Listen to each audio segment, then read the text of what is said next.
आरोही जब हॉस्पिटल के अंदर जा रही थी तब उसकी टक्कर किसी से हुई।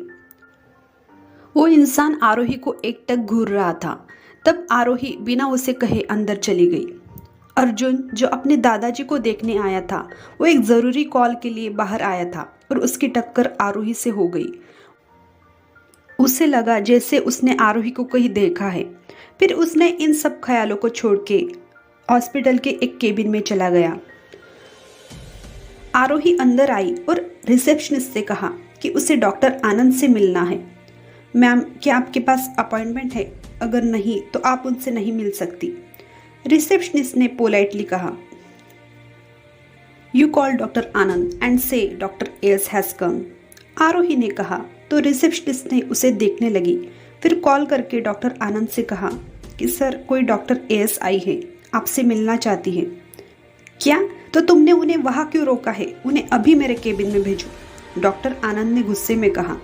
उनके आसपास का माहौल बहुत ठंडा था, लेकिन उसे पसीना आ रहा था क्योंकि उसके सामने अर्जुन शेखावत जो बैठा था वो अपनी आंखें बंद किए सोफे के कॉर्नर से टेक लगाए हुए था।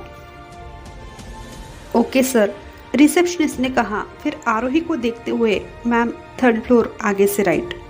ओके, आरोही ने कहकर वो डॉक्टर आनंद के केबिन की तरफ चली गई। वो जब अंदर जा रही थी तब वहाँ बहुत सारे बॉडीगार्ड्स खड़े थे। वो देखते ही आरोही समझ गई अंदर जो कोई है वो बहुत पावरफुल आदमी है जिसके लिए ये बॉडीगार्ड्स है।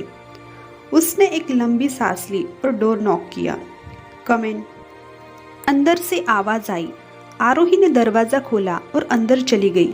सबकी नजरें उस पर टिक गई सिवाय एक इंसान की। वो था अर्जुन, जिसने अपनी आंखें बंद की हुई थी। वही अर्जुन का असिस्टेंट और डॉक्टर आनंद आरोही को देख रहे थे क्योंकि वो थी ही इतनी खूबसूरत और उससे खूबसूरत उसकी आंखें जो किसी को भी अपनी तरफ आकर्षित कर देती थी। अगर आपका सौंदर्य दर्शन हो गया तो मुझे जिस काम के लिए बुलाया गया है वो कर ले, आरोही ने तीखे स्वर में कहा और चेयर पे बैठ गई। उसे काम के वक्त टाइम वेस्ट करना और करने वाले लोग बिल्कुल पसंद नहीं थे।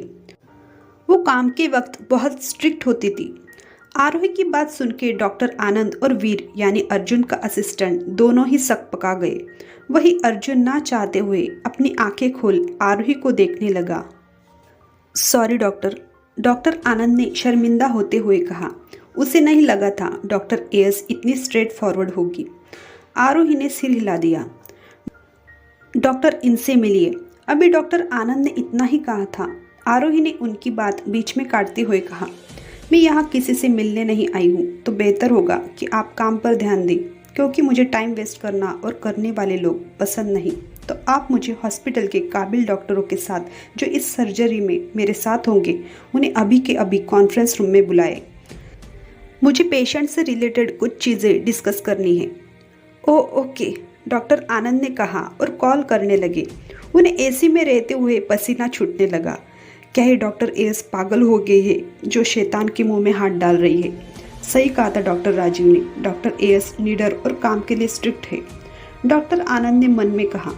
वही वीर मुंह खोले आरोही को देख रहा था, जहाँ सारी लड़कियाँ उसके बॉस से जुड़ने के लिए कितना कुछ करती है और सर उन लड़कियों को इग्नोर करते हैं। और वही ये लड़की अर्जुन सर के सामने होते हुए उन्हें ऐसा इग्नोर किया जैसे वो यहाँ है ही नहीं। इधर आरोही पेशेंट के हेल्थ कंडीशन को रीड कर रही थी और इस बात से बेखबर कि किसी की जलती निगाहें उसे ही देख रही है। शायद उसका इग्नोर करना उसकी आंखों में कहीं चुभ गया था। आधे घंटे बाद मीटिंग हुई जहां आरोही ने पेशेंट के बारे में डिटेल्स सबको समझाया और अपने आइडिया बताए।